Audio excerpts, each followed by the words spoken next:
Voilà pour les titres de cette édition, mesdames et messieurs, bonsoir, bienvenue. Série d'audience à Koulouba. Le président de la République a reçu cet après-midi l'ambassadeur de la Palestine en fin de mission dans notre pays. Après 33 ans passés ici au Mali, Abou Raba est venu saluer le président de la République Ibrahim Boubacar Keïta et ses prédécesseurs pour leur soutien au peuple palestinien. Était également reçu par le président Ibeka, le nouvel ambassadeur du Mali en Chine, et le cinéaste Suleiman Sissé, en reportage de Mohamed Diarra. Le double lauréat de l'État de Yelenga, Suleiman Sissé, arrive à Koulouba avec entre ses mains son projet de film intitulé Soba. Son 7e long métrage dont le tournage vient de prendre fin. Pour la post-production, l'enfant de Niamina est venu solliciter l'appui du président de la République. Ibrahim Boubacar Keïta a apprécié le thème du film qui parle du foncier au Mali. Nous avons parlé de financement puisque nous avons une partie de financement avec lequel nous avons déjà terminé le tournage du film. Il reste maintenant le post-production que nous sommes obligés d'aller faire à l'extérieur. Donc nous avons demandé si nous pouvons être soutenus pour pouvoir faire la bonne finition du film. Le président dit que le foncier c'est un problème qui concerne tous les Maliens et que par conséquent tout ce que l'État peut faire, il fera pour nous soutenir. Dans l'agenda des audiences du chef de l'État ce samedi, celle accordée aux doyens des diplomates accrédités au Mali.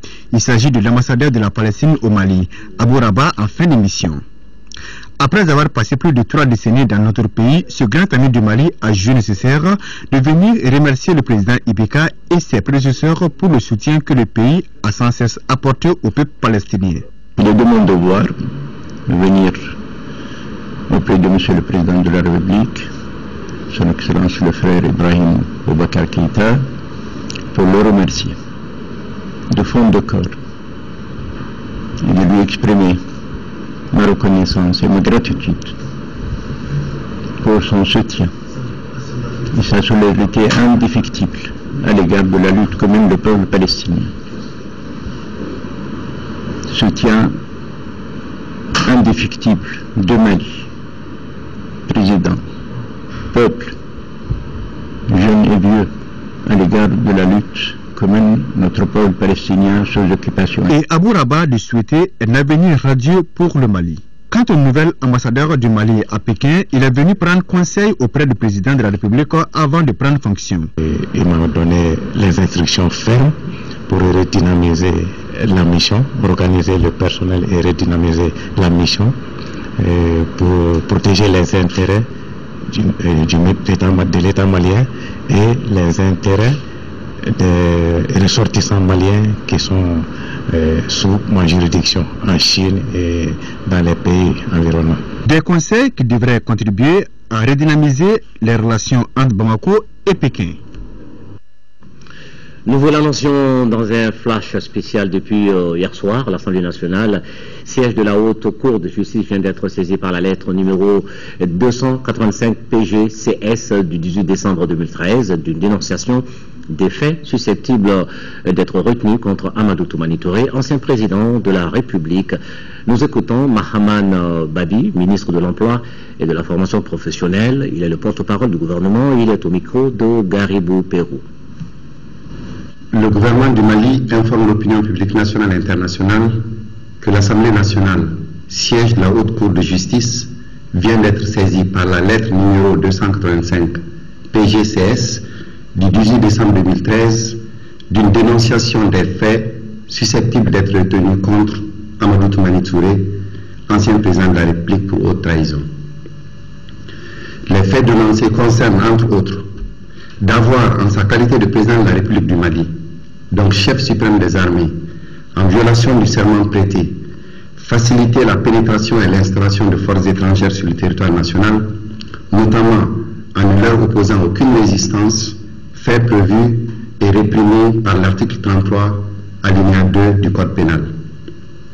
D'avoir au Mali, au moment des faits et en tant que président de la République, donc chef suprême des armées, détruit ou détérioré volontairement un outil de défense nationale, fait prévu et réprimé par l'article 34, alinéa 2 du Code pénal. D'avoir, dans les mêmes circonstances de temps et de lieu que dessus, participé à une entreprise de démoralisation de l'armée caractérisée par des nominations de complaisance d'officiers et de soldats incompétents et au patriotisme douteux à des postes de responsabilité au détriment des plus méritants, entraînant une frustration qui nuit à la défense nationale, fait prévu et réprimé par l'article 34, alinéa 3 du Code pénal. De s'être dans les mêmes circonstances de temps et de lieu que dessus, opposé à la circulation du matériel de guerre, fait prévu et réprimé par l'article 34, alinéa 3C du Code pénal. D'avoir dans les mêmes circonstances de temps et de lieu que dessus, participé en connaissance de cause à une entreprise de démoralisation de l'armée, malgré la gronde de la troupe et des officiers, rapporté et décrié par la presse nationale, fait prévu et puni par l'article 34, alinéa 3D du Code pénal. D'avoir dans les mêmes circonstances de temps et de lieu que dessus, en tout cas depuis moins de 10 ans, par imprudence, négligence ou inobservation des règlements, laisser détruire, soustraire ou enlever en tout ou partie des objets, matériels, documents ou renseignements qui lui étaient confiés et dont la connaissance pourrait conduire à la découverte d'un secret de la défense nationale, fait prévu et puni par l'article 39, alinéa 2 du Code pénal. L'opinion sera informée en temps utile des développements ultérieurs de ce dossier. Le gouvernement du Mali a signé hier une convention de partenariat avec la société Agro-Industrie Development.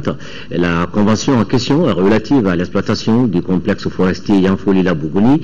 Ils vont développer ensemble l'écotourisme, le tourisme de vision et plusieurs autres activités. Le coût de l'investissement pour atteindre ces buts s'élève à plus de 25 milliards de francs CFA. Les documents ont été signés par les ministres de l'Environnement et de l'Assainissement, de l'Artisanat et du Tourisme, de l'économie et des finances, du développement rural. Ça, c'était côté gouvernement. À côté maintenant partenaire par le président de la société AID SA, Ibrahim Togola. C'est un reportage de Youssou Diakité. C'est signé la convention de partenariat entre le gouvernement du Mali et la société AIDSA, une convention qui autorise l'exploitation du complexe forestier Bougouni-Yanfoïla. Sous l'œil du gouvernement, la société et ses partenaires vont développer plusieurs activités pour faire de la zone un véritable parc d'attractions pour plusieurs milliards d'investissements. Cette zone est située, c'est-à-dire à la frontière entre le Mali, la Côte d'Ivoire et la Guinée. Donc c'est un lieu de passage des grands mammifères. On avait besoin d'un cadre de partenariat public-privé, donc avec le gouvernement, et c'est ce qui vient d'être signé aujourd'hui, qui va nous permettre, parce que le plan d'aménagement, son plan d'investissement pour les premiers 5 ans fait à peu près 11 milliards donc, de francs CFA investis. Donc, et maintenant les deuxièmes 5 années va faire un investissement à peu près de 25 milliards. Donc dans les 10 années à venir, c'est à peu près 36 milliards qui doivent être investis. Les négociations sont en cours depuis 2008 et là, les deux parties se réjouissent de l'aboutissement de l'initiative, particulièrement le gouvernement qui a d'ores et déjà salué la détermination de la société AIDSA. Il a été convenu entre les parties la nécessité de mobiliser de nouvelles ressources, tant publiques que privées, afin de mener à un niveau requis les missions convenues, notamment pour la mise en œuvre du plan d'aménagement et de gestion des aires protégées concernées et l'aménagement des terres agricoles. C'est l'objet de cette convention entre l'État malien et la société AIDSA. On constate également la détermination du gouvernement à reçu ce projet à travers la présence des 4 départements ministériels à la signature de la dite convention. Le ministère de l'économie et des finances, de l'artisanat et du tourisme, celui du développement rural qui était représenté, et naturellement le ministère de l'environnement et de l'assainissement. Les travaux de la réunion annuelle des services des routes ont pris fin cet après-midi. Les participants à cette rencontre ont échangé sur les difficultés qui minent le secteur des transports au Mali, l'insuffisance des moyens techniques et matériels, le déficit des ressources humaines figure en bonne place sur la liste, la longue liste d'ailleurs des difficultés. Agali Agissa, compte rendu. Durant les 2 jours des travaux de cette réunion annuelle, les représentants des services des routes ont fait le bilan des activités courant 2013. Un exercice qui a permis de faire le tour des difficultés entravant la construction et l'entretien des voies. Au cours de ces débats, on a évoqué la modicité des ressources, un besoin exprimé de plus de 50 milliards pour un disponible de moins de à peine de 20 milliards. Là, quelle gymnastique? Quelle gymnastique lorsque l'on pense que de l'autre côté, qu'aucun effort est fourni alors que nous sommes en train de faire le maximum de nous-mêmes. L'insuffisance des moyens humains. Les chefs d'unité sont obligés de partager leur salaire avec le gardien parce que le service n'arrive pas à leur en procurer. Ils conduisent eux-mêmes leur véhicule. Ils utilisent leur salaire et leurs ressources propres pour réparer le véhicule qui est mis à leur disposition. C'est compte tenu de tous ces enjeux que les acteurs du secteur des transports ont formulé une batterie de recommandations.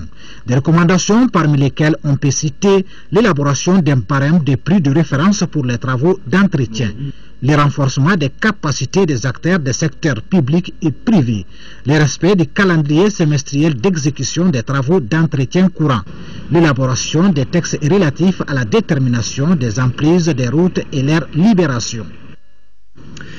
Après Marrakech, en juin 2012, les administrateurs de la BDMSA se sont retrouvés hier à Lomé au Togo. C'était à l'invitation de la BOAD et c'était pour leur 47e session là-bas. Les résultats annoncés sont bons. Ils affichent un bénéfice de plus de 8 milliards de francs CFA. Nos envoyés spéciaux à Lomé, à Ouitouré, Sidi Mohamed Dambélé. Comme tout conseil d'administration, cette 44e session de la BDMSA a examiné l'exécution du budget 2013 avant de plancher sur celui de 2014. La BOAD, actionnaire avec 16% par la voix de son président, s'est réjoui du choix porté sur Lomé et a profité pour réaffirmer sa coopération avec la BDMSA. C'est donc en exécution de cette mission qu'a intervenu la prise de participation initiale de la BOAD au capital de la BDMSA. Et depuis, à travers la mise à disposition de lignes de refinancement ou le cofinancement de projets, cette relation s'est diversifiée et s'est densifiée. Nous vous assurons de notre constante disponibilité à développer cette coopération afin de créer les synergies nécessaires et profitables aux acteurs économiques de notre espace. À la BDMSA, les années se suivent et les résultats sont toujours dans une courbe ascendante. 8 milliards de bénéfices contre 7 milliards attendus. Au terme de 9 mois d'activité, soit la période allant du 1er janvier au 30 septembre 2013, le résultat d'exploitation a été de 8 milliards 298 millions de francs CFA pour un objectif programmé de 7 milliards 579 millions de francs CFA, soit un taux de réalisation de plus de 100%. Pour les 12 mois de l'exercice 2013, le résultat d'exploitation prévisionnel est estimé voisin de 11 milliards de francs CFA. Au-delà de ces résultats, la banque a enregistré d'autres performances. Le démarrage de BDM France. Depuis le 2 décembre, la BDMSA est la banque de la MINUSMA. C'est elle qui s'occupe de la gestion des fonds de la mission des Nations Unies dans notre pays. Et en termes de projet, elle en a. Avec la nouvelle année qui commence, le processus de couverture par notre banque du marché sous-régional amorcé par la Banque de l'Union en Guinée-Bissau se poursuivra avec la création de 2 nouvelles banques, respectivement en République de Côte d'Ivoire et en République de Burkina Faso. L'année 2014, conclura Abdoulaye Daffé, sera encore une année pleine qui exigera beaucoup plus d'engagement, d'imagination de la part de tout le personnel pour atteindre, voire dépasser les objectifs fixés. La 12e Assemblée générale de l'Ordre national des sages-femmes du Mali s'est tenue ce matin ici à Bamako. Les sujets à l'ordre du jour étaient, entre autres, la présentation des bilans d'activité des bureaux régionaux et du district de Bamako, l'élaboration du plan d'action 2014 et un exposé sur l'éthique professionnelle. Un reportage de Rachel Tessougué.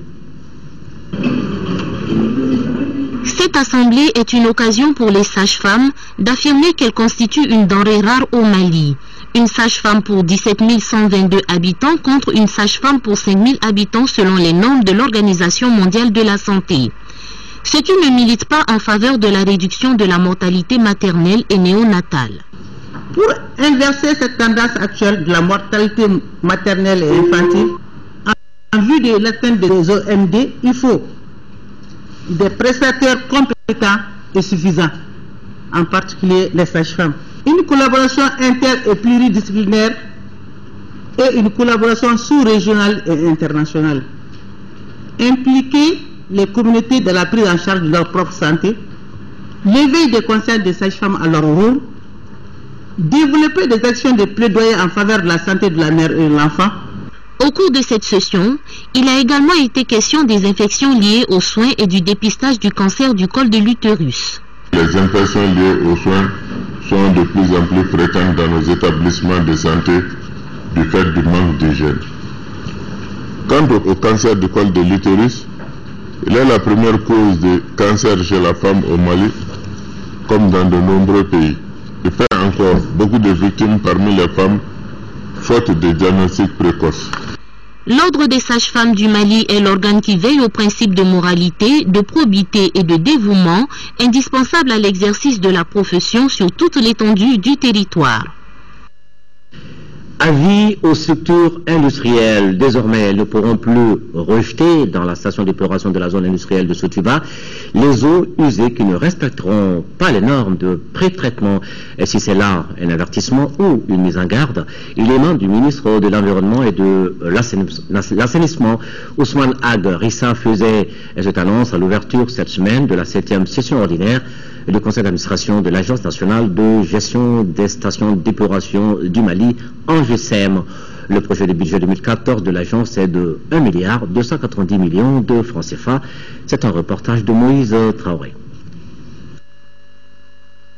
L'Agence nationale de gestion des stations d'épuration du Mali, ANGESEM, joue un rôle important dans le dispositif national d'assainissement et de préservation de l'environnement. Son projet de budget 2014 est de 1,290 milliard. La station du projet, il faut que cette station puisse être opérationnelle en 2014. Les travaux par rapport au réseau ont commencé, donc en 2014 on va continuer pour que la station soit définitivement opérationnelle. Ensuite il y a le schéma d'assainissement pour Caille qui doit être achevé. Et après nous avons la station pour les teinturières de Bamako. On a construit une station pour recevoir les eaux usées des teinturières. Cette station, on va la rendre opérationnelle par la construction des voies d'accès et l'acquisition des camions Spiros. Le président de la 7e session ordinaire du conseil d'administration de l'ANGESEM appelle les industriels à un respect rigoureux des normes de rejet des eaux usées à la station d'épuration de la zone industrielle de Sotuba. Le projet de décret instaurant la redevance du service public d'assainissement des eaux usées en vue de doter l'agence de ressources propres et garantir la pérennisation de ces ouvrages a été finalisé par les services techniques et sera soumis très prochainement au Conseil des ministres. Le budget 2014 est en réduction de plus de 22% par rapport à l'année en cours. L'instauration de la redevance pourrait régénérer une bagatelle de 1,5 milliard de francs CFA. Le ministre de l'Environnement et de l'Assainissement met en garde contre le non-respect des normes de rejet des eaux usées.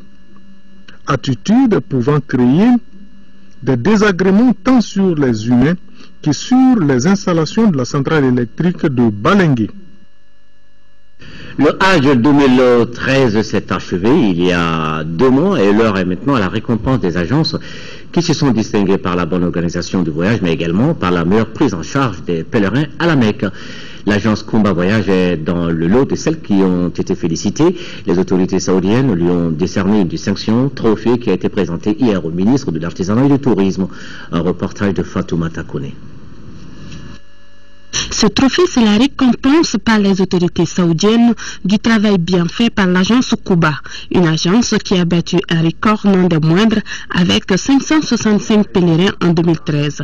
Ce trophée est l'expression la plus éloquente de l'expertise que nos agences de voyage, spécifiquement l'agence de voyage Kuba, ont acquis dans l'encadrement, l'hébergement et le traitement des questions relatives au tourisme religieux.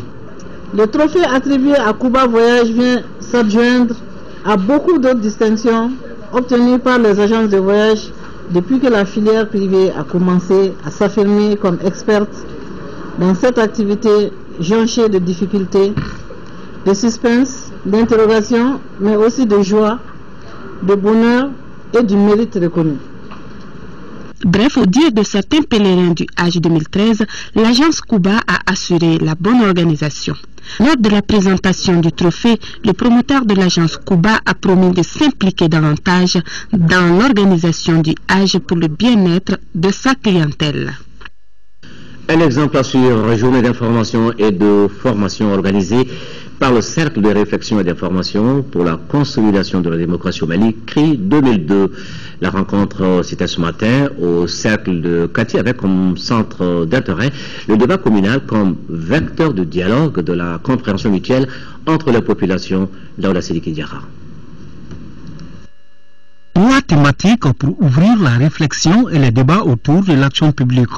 En partenariat avec le Conseil de Cercle de Kati, l'antenne locale Kati de l'Association malienne des droits de l'homme, ainsi que la Direction générale des collectivités territoriales, le Cercle de réflexion et d'information pour la consolidation de la démocratie au Mali, CRI 2002, a organisé cette rencontre. Une rencontre qui vise à vivifier les échanges d'informations, les consultations citoyennes et l'engagement public des citoyens autour de la défense et la préservation de l'intérêt général.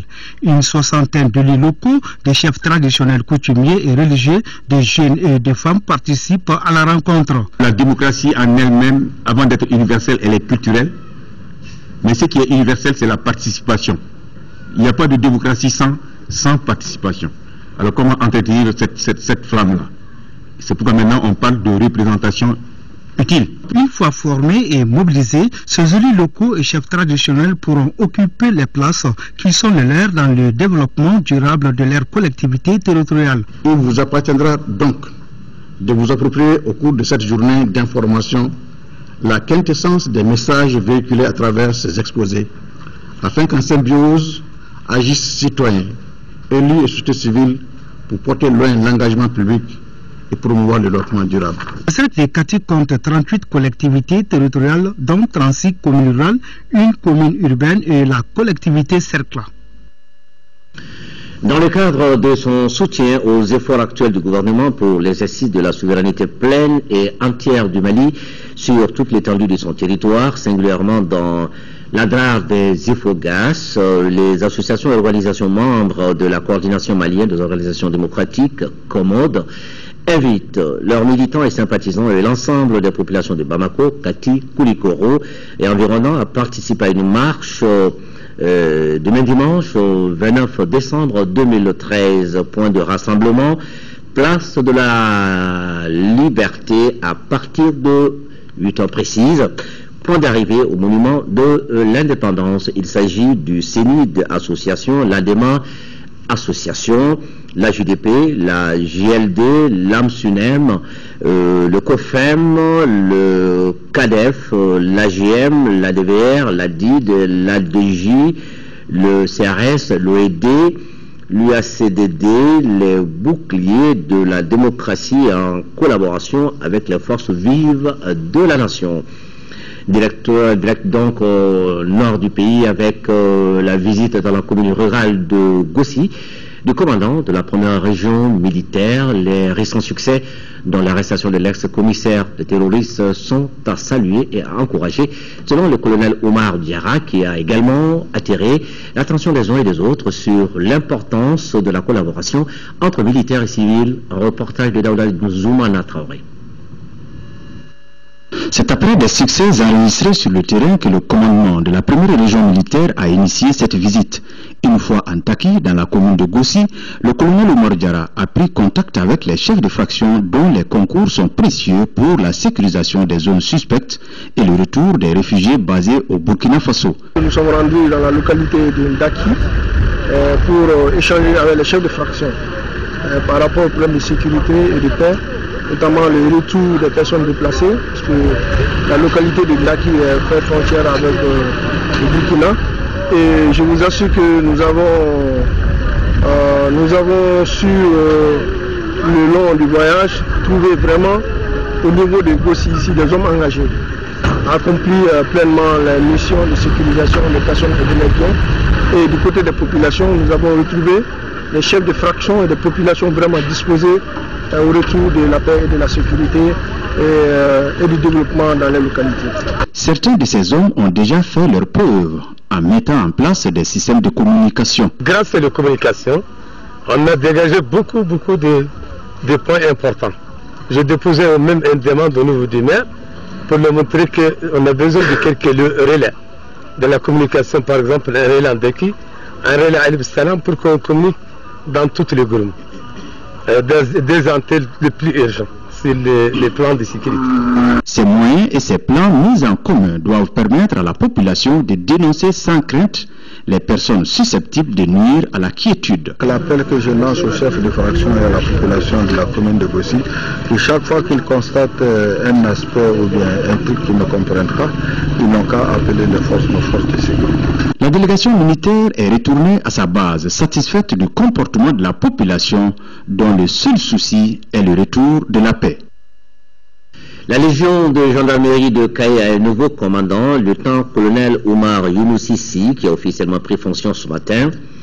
Le commandant de la Légion par intérim, le lieutenant-colonel Bafi Koulibaly, doit passer le flambeau. C'était au cours d'une cérémonie militaire qui s'est déroulée en présence des autorités régionales.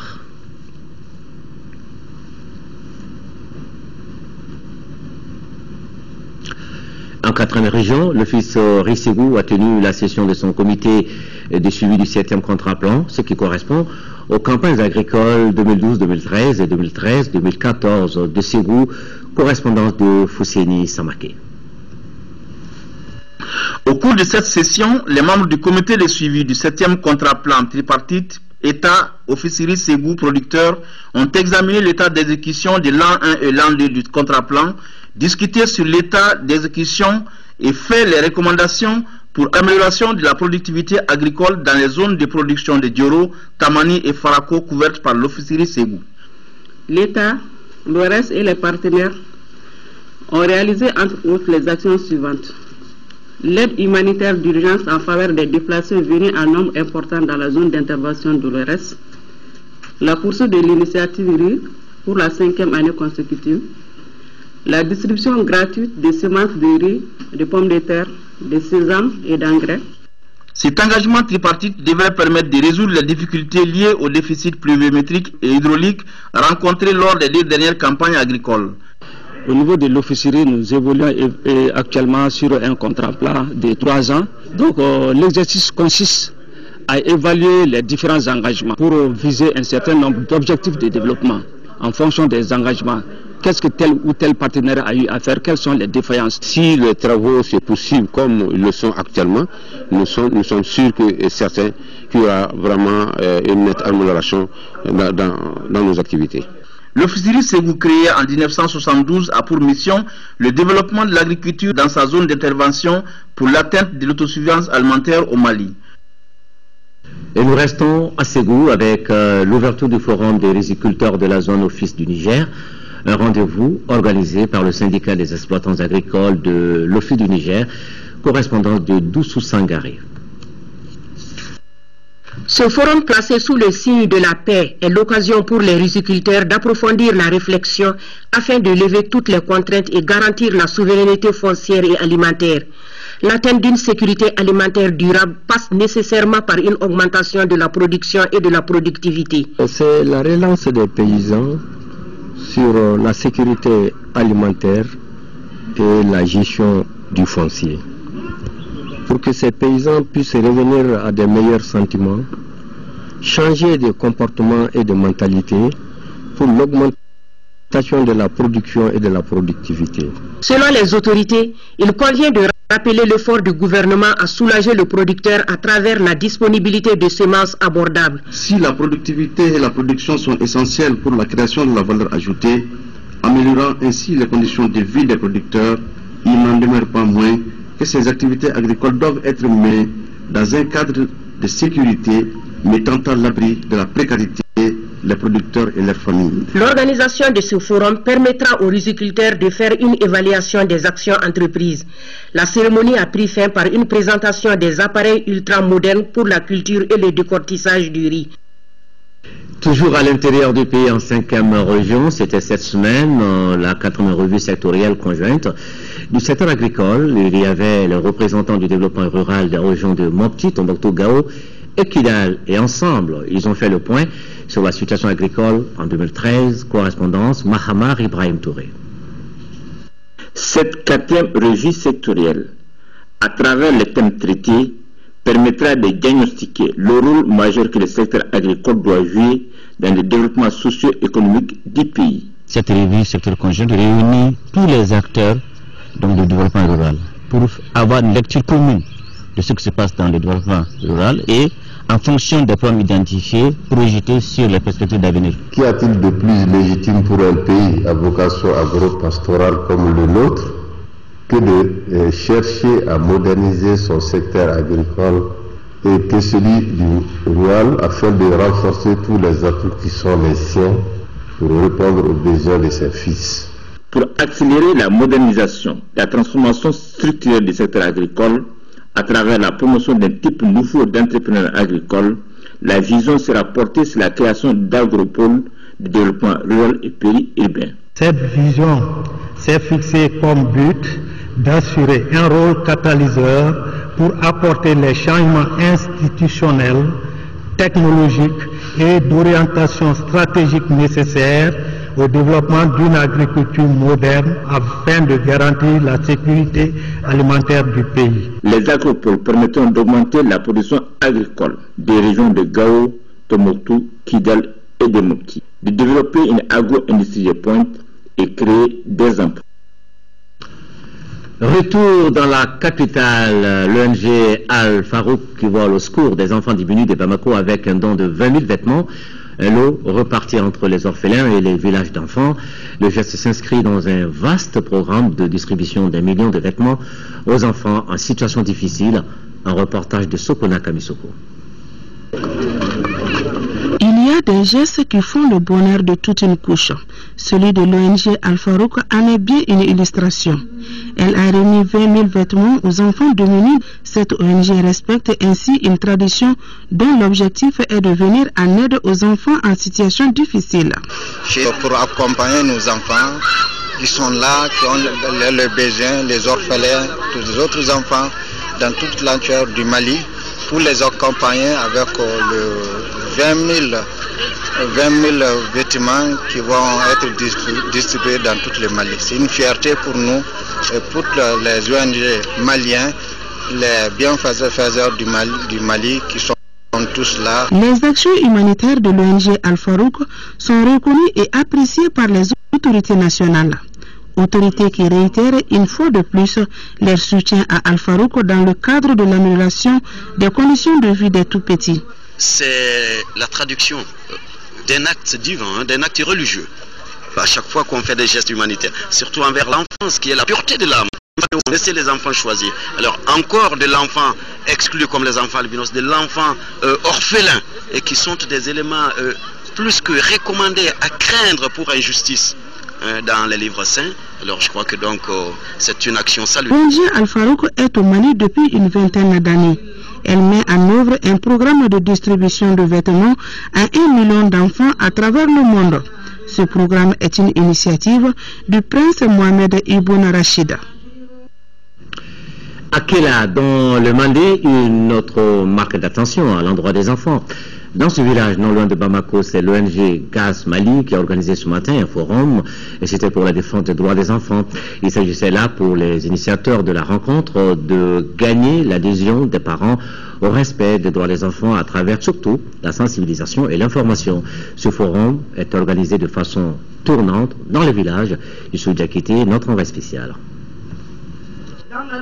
Ces enfants ont pris la parole pour réclamer leurs droits. C'est à l'occasion du forum organisé par l'ONG Gaz Mali pour ouvrir le débat sur la question. L'ONG Gaz Mali et ses partenaires recherchent plusieurs objectifs. Nous avons organisé ce forum par rapport à la protection des droits des enfants. Et je pense que l'équipe sur le terrain, ils sont en train de faire du très bon travail. Et encore, c'est vrai, il reste beaucoup à faire, mais nous demandons en tout cas l'implication de tout le monde, de tous les décideurs et les partenaires techniques et financiers. On organise ce forum, c'est pour donner un espace aux enfants, pour qu'ils puissent interpeller et leurs parents et les décideurs communautaires, pour qu'ils respectent leurs droits. Les droits ayant trait à la santé, à l'éducation, à la protection, à la liberté d'opinion. Et par ailleurs, au-delà de tout ça, pour qu'ils puissent inciter leurs parents à aller vers l'abandon de la pratique de l'excision. En tout cas, les enfants interpellent. Nous réclamons à nos parents nos droits à la santé, droit à la protection, droit à l'éducation. Tour à tour, chacun des intervenants s'est engagé, en tout cas verbalement, pour le respect de ces droits réclamés par les enfants. La cérémonie a pris fin par un concours qui a récompensé les plus méritants ayant répondu aux questions sur les droits des enfants. Traditionnelle nuit ORTM de fin d'année de Nouvel An pour l'édition 2013. Le comité syndical a choisi l'esplanade du CICB pour une fête populaire appelée Grand Bal de la Réconciliation. Le rendez-vous était tout simplement ce voyage à travers nos richesses culturelles. On a parlé d'Ogon, Bois, Bamanan, on a chanté Tamashek Peul, Sonrai, Miyanka, on a dansé Tcheblenke, Dansa, Bozo, on est parti dans le Wassolo, le Bélédougou, bref, on a chanté, dansé Mali et prôné la réconciliation, l'unité, la paix entre tous les fils du pays.